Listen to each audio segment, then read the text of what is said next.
नमस्कार सभी को, मैं मत्तू केवट। मैं आज आपको इस वीडियो के माध्यम से कक्षा 5वीं विषय भाषा के अंतर्गत बुद्धिमत्ता में सूचना प्रौद्योगिक विषय से संबंधित हिंदी में प्रयोग किए जाने वाले अंग्रेजी शब्दों का हिंदी पर्याय यह मैं आपको बताने वाला हूँ। जैसे आप जानते हैं कि कंप्यूटर को संगणक कहते हैं, इंफॉर्मेशन अर्थात सूचना, टेलीविज़न अर्थात दूरदर्शन, मॉनिटर अर्थात दृश्य पटल, प्रोग्राम अर्थात कार्यक्रम, कीबोर्ड अर्थात फलक, रोबोट को यंत्र मानव कहते हैं, वीडियो को ध्वनि चित्र प्रक्षेपण कहते हैं और चैट को गपशप कहते हैं, फ़ोन को हिंदी में दूरध्वनि कहते हैं, वेबसाइट को संकेत स्थल कहते हैं, कम्युनिकेशन को संवाद कहते हैं, यूज़र अर्थात उपयोगकर्ता होता है और मैसेज अर्थात संदेश होता है, इंटरनेट को अंतर्जाल कहते हैं। टेक्नोलॉजी अंग्रेजी शब्द का हिंदी में अर्थ तंत्र ज्ञान होता है। कैमरा अर्थात छाया चित्रक होता है और मोबाइल को भ्रमण ध्वनि कहते हैं। तो इन शब्दों से आप क्या हैं, परिचित हैं? तो आइए कुछ उदाहरण, नमूना प्रश्न के उदाहरण हम देखते हैं कि किस तरह के प्रश्न इस घटक के अंतर्गत आते हैं। सूचना प्रौद्योगिकी के अंतर्गत किस तरह से प्रश्न आते हैं। तो इसमें देखिए पहला प्रश्न है, यहाँ रिक्त स्थान है, यहाँ कौन सा, तो की सहायता से अपनी संगणक पर टंक लेखन कर सकते हैं। तो इसमें 4 पर्याय दिए गए हैं। पहला पर्याय है कीबोर्ड, कीबोर्ड अर्थात फलक। दूसरा पर्याय है पर्दा। तीसरा पर्याय है गणक यंत्र और चौथा पर्याय है प्रदर्शक। तो इन 4 पर्यायों में से कोई एक पर्याय यहाँ रिक्त स्थान में भरा जाएगा।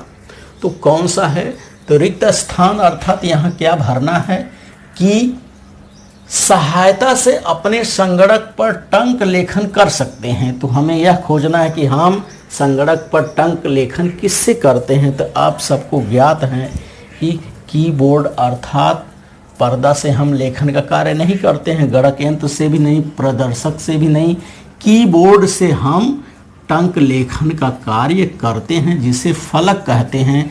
अर्थात इस रिक्त स्थान में कीबोर्ड भरा जाएगा। जब हम यहाँ कीबोर्ड भरेंगे तो इसका वाचन होगा कीबोर्ड की सहायता से अपने संगणक पर टंक लेखन कर सकते हैं। तो इसका उत्तर पर्याय क्रमांक 1 जो है ये सही है और हमें जानकारी हो गई कि कीबोर्ड की सहायता से अपने संगणक पर टंक लेखन कर सकते हैं। तो इस प्रश्न का उत्तर पर्याय क्रमांक 1 जो है ये सही उत्तर है। पर्याय क्रमांक 1 पर कीबोर्ड अर्थात फलक लिखा गया है। तो फलक की सहायता से ही अपने संगणक पर हम टंक लेखन का कार्य कर सकते हैं। पर्याय क्रमांक 1 जो है कीबोर्ड, यह इसका सही उत्तर है। प्रश्न दूसरा है, देखिए इसके अंतर्गत सानिया रिक्त स्थान है, से सहेली के साथ लगातार बात करती है। सानिया यहाँ रिक्त स्थान है, से सहेली के साथ लगातार बात करती है। तो इस रिक्त स्थान की जगह पर 4 पर्याय यहाँ दिए गए हैं। इन 4 पर्याय में से कोई एक जो है उत्तर इसका सही होगा। पहला है, देखिए दूरचित्रवाणी, पहला पर्याय क्रमांक है दूरचित्रवाणी। दूसरा पर्याय क्रमांक है ध्वनि प्रक्षेपक। तीसरा पर्याय क्रमांक है संकेत स्थल और चौथा पर्याय क्रमांक है भ्रमण ध्वनि। भ्रमण ध्वनि, तो यहाँ हमें खोजना है सानिया जो है वो अपनी सहेली से लगातार बात करती है। तो हमें ध्यान करना है कि बात किससे करते हैं। बात हम टेलीफोन से करते हैं, मोबाइल से करते हैं या भ्रमण ध्वनि से करते हैं। तो यहाँ पर देखिए पर्याय क्रमांक 4 पर जो है ये भ्रमण ध्वनि दिया गया है।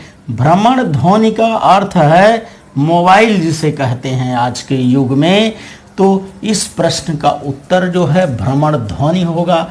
यहाँ हम भरेंगे सानिया भ्रमण ध्वनि से सहेली के साथ लगातार बात करती है। तो पर्याय क्रमांक 4 जो है ये इसका सही उत्तर है। तो उत्तर पत्रिका में हम पर्याय क्रमांक 4 के गोले को रंगेंगे। तो हम जान गए कि इस प्रश्न का उत्तर जो है सानिया भ्रमण ध्वनि से सहेली के साथ लगातार बात करती है। और ये भ्रमण ध्वनि शब्द जो है ये पर्याय क्रमांक 4 पर है। पहले नंबर पर है दूर चित्रवाणी, दूसरे पर है ध्वनि प्रक्षेपक, तीसरे पर है संकेत स्थल और चौथे पर्याय क्रमांक पर भ्रमण ध्वनि है। तो इस प्रश्न का उत्तर भ्रमण ध्वनि यह सही होगा। तो उत्तर पर्याय में हम 4 नंबर के गोले को इस तरह से रंगेंगे।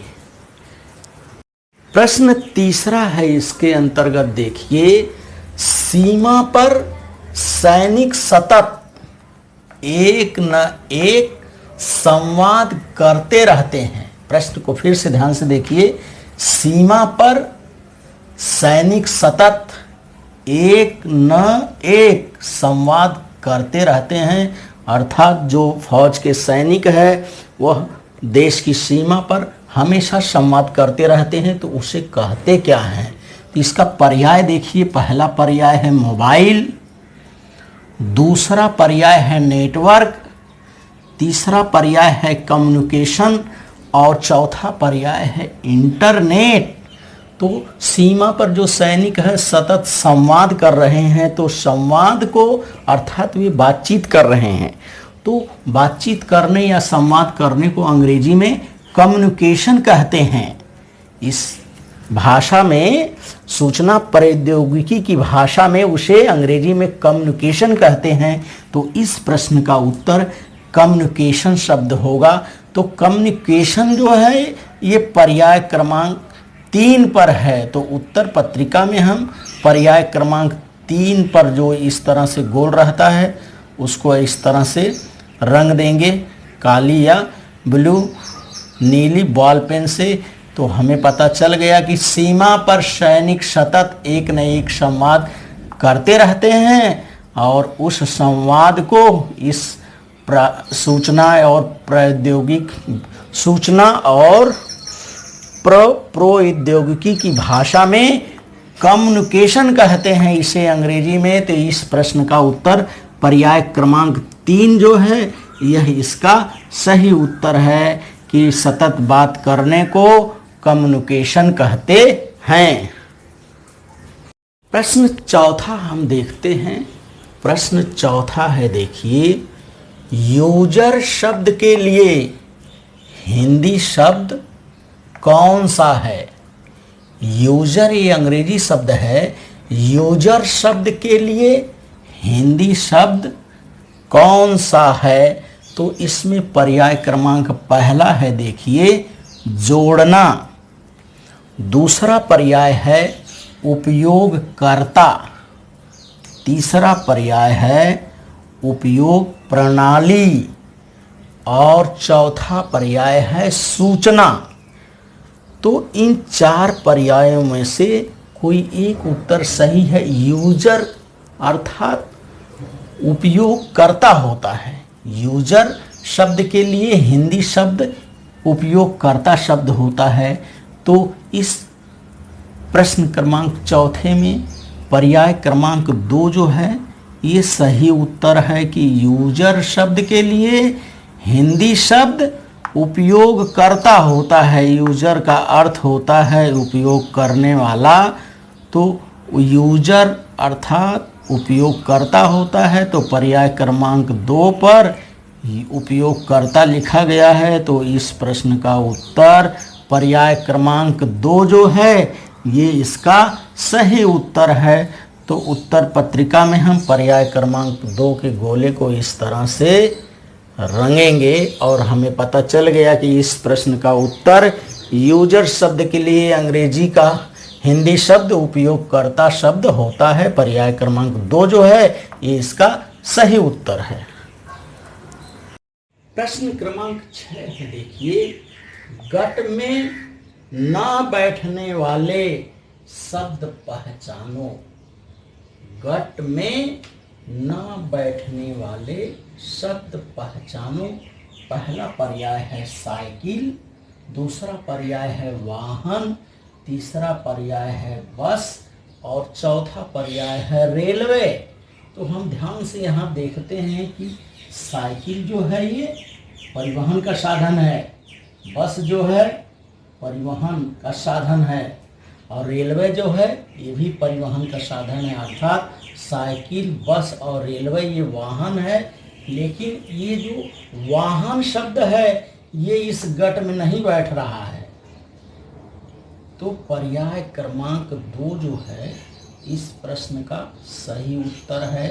प्रश्न में कह रहा है कि गट में ना बैठने वाले शब्द को पहचानो। तो ये पर्याय क्रमांक 2 पर जो वाहन लिखा गया है ये वाहन शब्द ही इस गट में नहीं बैठ रहा है। वाहन शब्द गट में ना बैठने के कारण पर्याय क्रमांक 2 जो है यह इसका सही उत्तर है। साइकिल, बस और रेलवे ये सब वाहन के साधन हैं और यहाँ वाहन लिखा गया है, इसलिए यह वाहन जो है यह गट में नहीं बैठता है, इसलिए पर्याय क्रमांक 2 जो है यह इसका सही उत्तर है। प्रश्न 7वां है, देखिए, टेबल इस अंग्रेजी शब्द का पर्यायी शब्द कौन सा है? टेबल जो है इसका पर्यायी अर्थात समानार्थी शब्द कौन सा है यह हमें यहाँ बताना है। टेबल जो है यह अंग्रेजी शब्द है, तो इसका समानार्थी शब्द कौन सा है? यह पर्याय क्रमांक 4 है। पहला है, देखिए, बाक। पर्याय क्रमांक 2 है कुर्सी। पर्याय क्रमांक 3 पर है मेज और पर्याय क्रमांक 4 पर है तख्ता। तो हम ध्यान से देखते हैं, टेबल जो है, टेबल को हिंदी में मेज कहते हैं। टेबल को हिंदी में मेज कहते हैं। टेबल जो है यह अंग्रेजी शब्द है, तो इस टेबल का अंग्रेजी शब्द का टेबल का पर्यायवाची शब्द मेज होगा। तो पर्याय क्रमांक 3 जो है यह इसका सही उत्तर है और उत्तर पर्याय में हम उत्तर पत्रिका में पर्याय क्रमांक 3 के गोले को इस तरह से रंग देंगे तो हमें जानकारी हो गई कि टेबल इस अंग्रेजी शब्द का पर्यायवाची अर्थात समानार्थी शब्द मेज होगा। तो इस तरह से हमें सूचना और प्रौद्योगिकी के प्रश्नों को ध्यान से सोच समझ करके हल करना रहता है। प्रश्न 8वां है, देखिए, प्रश्न 8 है, संगणक से संबंधित शब्द न होने वाला कौन सा है? प्रश्न को ध्यान से पढ़ना है कि संगणक से संबंधित शब्द न होने वाला कौन सा है। इसमें हमें खोजना है कि कौन सा शब्द ऐसा है जिसका संबंध संगणक से नहीं है। तो पहला पर्याय है, देखिए, माउस। दूसरा पर्याय है रेडियो। तीसरा पर्याय है ईमेल और चौथा पर्याय है गपशप। तो माउस, ईमेल और गपशप ये जो है संगणक से संबंधित हैं, परंतु ये जो रेडियो है, ये रेडियो शब्द जो है ये संगणक से संबंधित नहीं है। रेडियो जो है आकाशवाणी से संबंधित है और इसमें के जो सारे प्रोग्राम हैं आकाशवाणी द्वारा आते हैं। तो इस प्रश्न का उत्तर जो है पर्याय क्रमांक 2 जो है ये सही उत्तर है कि रेडियो जो है ये संगणक से संबंधित शब्द नहीं है। तो इस प्रश्न का उत्तर पर्याय क्रमांक 2 जो है ये सही उत्तर है। तो उत्तर पर्याय में हम पर्याय क्रमांक 2 की गोले को इस तरह से रंगेंगे, अर्थात रेडियो जो है इसका संगणक से कोई संबंध नहीं है। प्रश्न 9वां है, देखिए, नीचे दिए गए संदेश वाहन आधुनिक युग में उपयोग नहीं होता। प्रश्न 9वां में हमें यह खोजना है कि ये जो 4 पर्याय दिए गए हैं ये संदेश वाहन है, संदेश वाहन के साधन है और अब इस वक्त उसका उपयोग नहीं होता है, वही हमें बताना है। तो पहला पर्याय क्रमांक है रेडियो, दूसरा है मोबाइल, तीसरा है सैटेलाइट और चौथा पर्याय है तार। तो प्रश्न को ध्यान से फिर से हमें देखना है कि रेडियो इसका उपयोग हो रहा है, मोबाइल का भी उपयोग हो रहा है, सैटेलाइट का भी उपयोग हो रहा है, परंतु तार का उपयोग भारत सरकार ने ये 2016 में इसको बंद कर दिया है। 2016 में तार का उपयोग भारत सरकार ने बंद कर दिया। तो इस प्रश्न का उत्तर है पर्याय क्रमांक 4 जो है इसका सही उत्तर है कि नीचे दिए गए संदेश वाहन आधुनिक युग में उपयोग नहीं होता। किसका उपयोग नहीं होता? तार का उपयोग नहीं होता। तो पर्याय क्रमांक 4 पर तार दिया गया है। तो पर्याय क्रमांक 4 को इस तरह से उत्तर पर्याय में इस गोले को इस तरह से हम रंग देंगे और ये हमें जानकारी है कि सरकार ने 2016 में इस संदेश वाहन प्रणाली तार को जो है बंद कर दिया है और रेडियो का उपयोग हो रहा है, मोबाइल का उपयोग हो रहा है, सैटेलाइट का उपयोग हो रहा है, तार का उपयोग नहीं हो रहा है। तो इसलिए इस प्रश्न का उत्तर पर्याय क्रमांक 4 जो है तार जो है ये सही उत्तर है। तो इस तरह से हमें सूचना प्रौद्योगिकी विषय से संबंधित आने वाले प्रश्नों को ध्यान से समझ करके लिखना है। अंग्रेजी शब्दों का हमें पर्यायवाची शब्द की जानकारी है। तो इस तरह से मेरे आगे आने वाले इस वीडियो को आप देखिए और सूचना तथा प्रौद्योगिकी से संबंधित प्रश्नों को हल करिए और मेरे आगे आने वाले वीडियो के लिए आप मेरे इस चैनल को लाइक करें, सब्सक्राइब करें, बेल आइकन को दबाएं। धन्यवाद सभी को। Thank you all of you.